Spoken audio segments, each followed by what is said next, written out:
काले कानून को ख़त्म करने के लिए हम सभी ड्राइवर भाइयों ने इतना प्रयास किया। वो नियम लग रहा है फिर से चालू होने वाला है। हर मुमकिन प्रयास कर रहे हैं कि ड्राइवर का कहीं कुछ तो भला हो। ड्राइवरों को बहुत परेशानी है भैया। ट्रांसपोर्ट न्यूज ये हमारे वीडियो दिखाए कृपया करके सभी भाइयों को।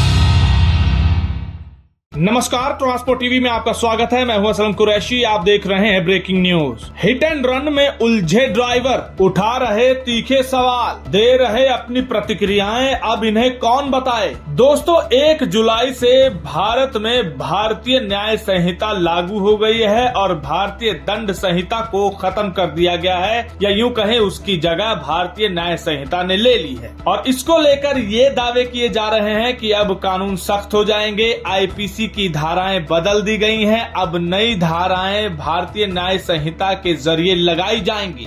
जब से ये कानून लागू होने शुरू हुए हैं, ड्राइवरों के सवाल फिर से उठने शुरू हो गए हैं और उसकी बड़ी वजह है अखबारों में, मीडिया रिपोर्ट्स में छप रही खबरें। जी हां, उससे ड्राइवर कम्युनिटी या ट्रांसपोर्ट जगत के लोग भ्रमित हो रहे हैं। दरअसल ये क्लियर ही नहीं हो पा रहा कि हिट एंड रन मामले की जो धारा है 106(2) वो लगाई जा रही है, लागू हो रही है या नहीं। जी हाँ, धारा 106(2) जो ये कहती है कि हिट एंड रन मामले में अगर किसी भी ड्राइवर का एक्सीडेंट हो जाता है किसी दूसरी गाड़ी वाले के साथ और उसमें सामने वाले की मृत्यु हो जाती है और उसके बाद वो बिना बताए वहां से फरार हो जाता है, ना किसी पुलिस वाले को इत्तिला करता है, ना किसी एसडीएम को इत्तिला करता है और वहां से फरार हो जाता है, तो उसके खिलाफ धारा 106(2) के तहत मामला दर्ज किया जाएगा और 10 साल तक की सजा का प्रावधान है। अब जब से ये धारा लागू हुई है, कुछ खबरें सामने आ रही हैं जिसमें ये लिखा जा रहा है कि 106 के तहत मामला दर्ज हो रहा है। अब ये कंफ्यूजन की स्थिति है कि धारा 106 लिखा जा रहा है, सिर्फ धारा 106(2) नहीं, क्योंकि ड्राइवरों के लिए जो कहीं न कहीं नुकसानदायक, हानिकारक है या काला कानून है, वो धारा 106(2) है। इसी को लेकर पूर्व में तरह तरह का विरोध किया गया था। आप देख सकते हैं कि एक खबर छपी थी जिसमें ये लिखा गया है कि यूपी के अमरोहा में इसी तरह के एक मामले में जिसमें लापरवाही से किसी की मौत हो गई और धारा 106 लगाई गई। ऐसी ही एक खबर सामने आई है, इसमें भी धारा 106 का मामला दर्ज किया गया है, साथ ही धारा 281 भी लगाई गई। अब धारा 281 में भी लापरवाही से रैश ड्राइविंग करना, पब्लिक प्लेसेस में रैश ड्राइविंग करना, जिससे अगर कोई छोटी मोटी चोट या कोई उससे जख्मी हो गया एक्सीडेंट करने के बाद, तो उस पर यह मामला दर्ज किया जाता है। लेकिन सवाल यही है कि धारा 106(2) नहीं लगाई गई, धारा 106 लग रही है, जिसके तहत ये लिखा गया है कि धारा 106 का मामला तो दर्ज कर लिया गया है, 7 लाख रुपए जुर्माना और 10 साल की सजा भी होगी। ये इस धारा के लिए बताया गया है। अब ये कंफ्यूजन की स्थिति पैदा कर रहा है कि क्या ये धारा वही धारा 106(2) है। अब इसको लेकर अभी कोई क्लियरिटी भी सामने नहीं आई है और इन खबरों को देखने के बाद, जगह जगह इधर उधर देखने के बाद, तफ्तीश करने के बाद हम पहुंचे AIMTC के पास, यानी कि all India motor transport Congress के पास, जिससे हमने ये सफाई मांगी कि धारा 106 आखिर लागू हो गई या नहीं, क्योंकि नोटिफिकेशन के हिसाब से धारा 106(2) इसको बाहर रखा गया था। तो उन्होंने कहा कि ये मिसलीडिंग खबरें हैं, इसमें कुछ स्पष्टीकरण नहीं है और नो कमेंट्स, ये तक कह दिया उन्होंने इस बात पर। अब यहाँ सवाल उठ रहा है कि इसकी क्लैरिटी कौन देगा। ऐसी ही खबरें आने के बाद अब ड्राइवरों ने अपनी अपनी प्रतिक्रियाएं देनी शुरू कर दी हैं। अब जरा इस ड्राइवर को सुनिए जिन्होंने ये प्रतिक्रिया दी है कि ड्राइवर तो एक्सीडेंट कर ही नहीं सकता है, खासकर ट्रक ड्राइवर, क्योंकि उसकी ट्रेनिंग ही बहुत बड़ी होती है। 5 से 6 साल ट्रेनिंग करने के बाद उसके बाद वो स्टीयरिंग पकड़ता है। सुनिए क्या क्या कहा है। मैं क्या, हमारे ट्रक भाई एक्सीडेंट करते नहीं, ना केवल किसी से गलती होती है, क्योंकि हम 40 फीट का ट्रक लेके चलते हैं और 10 फीट का हाइट लेके चलते हैं, 10 से 9.5 या 10 फीट लेके चलते हैं और भाई हमसे कभी एक्सीडेंट करते ही नहीं हम लोग। 70% कम से कम एक्सीडेंट आपको बस वालों की वजह से, चलते चलते अचानक ब्रेक मार लेते हैं बीच रोड में। कार वालों को भी कार चलाना आता नहीं, उसकी वजह से एक्सीडेंट बहुत ज्यादा होता है कि उनको जगह मिले न पी करके ओवरटेक जबरदस्ती कर देते हैं, दाएं बाएं दोनों तरफ, देखते नहीं कि आगे क्या है क्या नहीं, पर हमारी गाड़ी निकलनी चाहिए, ओवरटेक करते हैं, उनकी वजह से ज्यादा एक्सीडेंट होता है कार वालों को। मोटरसाइकिल वाले भी सिंगल रोड में जहाँ दाएं से ओवरटेकना चाहिए वहाँ बाएं से ओवरटेक करें, जहाँ बाएं से ओवरटेकना वहाँ दाएं से ओवरटेक करना चाहिए, तो वहाँ भी वो गलत ओवरटेक करते हैं। कोई सही गाड़ी नहीं चलाता है कार वाला। और ट्रक वाले अगर हम रोज ऐसे गलती करने लग जाए इतना बड़ा गाड़ी चला के, तो हमारे आगे जाने कितने बंदे हमारे ट्रकों में आके मरेंगे। हम लोग नहीं करते हैं। कार वाले अपना 4 लाख की कार लेके पता नहीं अपने क्या समझते हैं, स्पीड में चलाते हैं, उन्हें उड़ाते रहते हैं, उनकी वजह से एक्सीडेंट ज़्यादा होता है। ड्राइवर इतना नहीं करता है। ड्राइवर का खुद की गाड़ी तो होती नहीं है, दूसरों गाड़ी चलाता है, तो बंदा सोचता है खुद भी सेफ रखेंगे, गाड़ी भी सेफ रखेंगे, खुद भी सेफ रहेंगे और मालिक भी हमें कुछ नहीं बोलेगा। अब जिसको खुद की कार है उसको तो जोश पड़ा तो उल्टे सीधे गाड़ी चला के दाएं बाएं काट के, उनकी वजह से एक्सीडेंट ज़्यादा होता है। ट्रक ड्राइवर को इतना एक्सीडेंट नहीं होता है। क्या हम लोग वो तो नहीं है कि 2-4 दिन फील्ड में घुमा लिया, सीख लिया ट्रक, और या ये तो नहीं कि अपने रिश्तेदारों से 15 दिन सीख लिया, या 15 दिन में ड्राइवरी सीख लिए।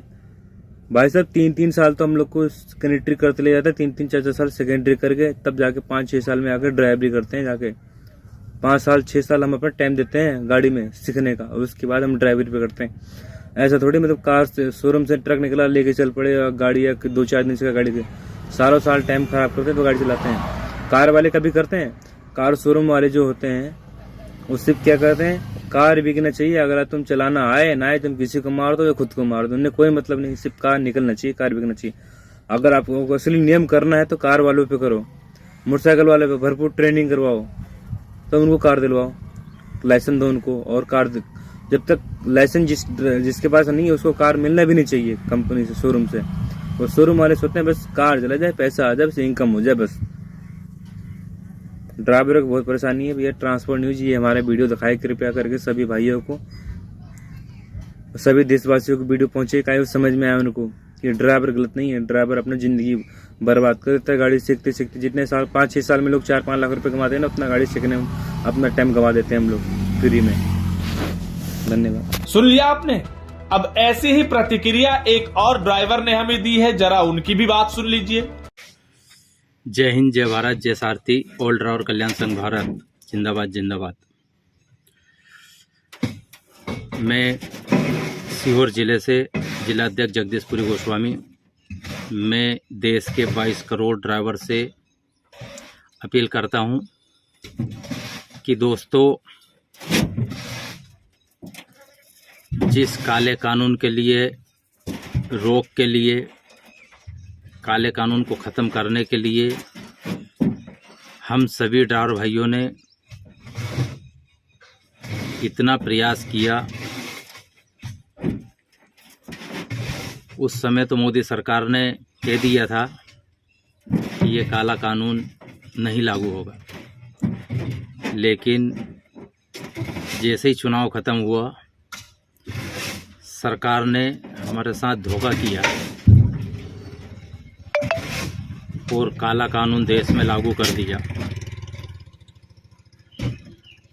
दोस्तों सोचो, ड्राइवर अपनी स्वेच्छा से तो कोई एक्सीडेंट नहीं करता, एक्सीडेंट तो होनी है जो होके रहेगी, अनजाने में होता है, और अनजाने की सज़ा सरकार ने हमारे साथ बहुत गलत किया, दुर्व्यवहार किया। हमारे ऑल ड्राइवर कल्याण संघ भारत के उच्च अधिकारीगण हर मुमकिन प्रयास कर रहे हैं कि ड्राइवर का कहीं तो कुछ तो भला हो। मैं भारत सरकार की निंदा करता हूं, प्रेजेंट में जो सरकार है उसकी निंदा करता हूं कि उन्होंने ड्राइवर के प्रति बहुत गलत किया। अब ये सब प्रतिक्रियाएं इसलिए दे रहे हैं क्योंकि हिट एंड रन के लिए जो धारा लगनी थी उसकी खबरें आ रही हैं।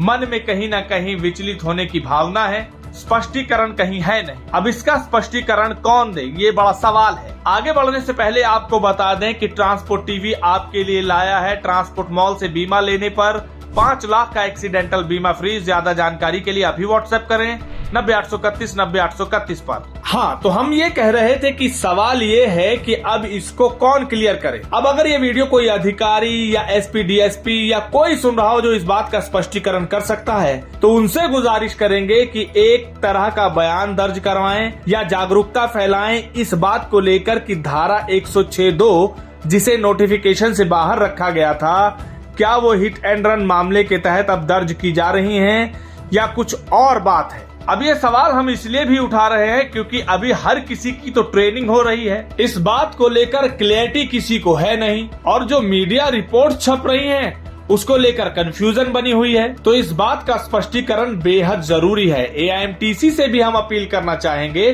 कि वो भी आला अधिकारियों से या मंत्रियों से बात करें और स्पष्टीकरण लें कि ये क्या माजरा है। इस खबर को सुनने के बाद आपके क्या विचार हैं, कमेंट सेक्शन में लिखकर जरूर बताइएगा। अगर आपने अभी तक हमारा YouTube चैनल सब्सक्राइब नहीं किया है तो चैनल को सब्सक्राइब कर लें। फेसबुक और ट्विटर पर भी आप हमें फॉलो कर सकते हैं। ट्रांसपोर्ट टीवी देखने के लिए धन्यवाद।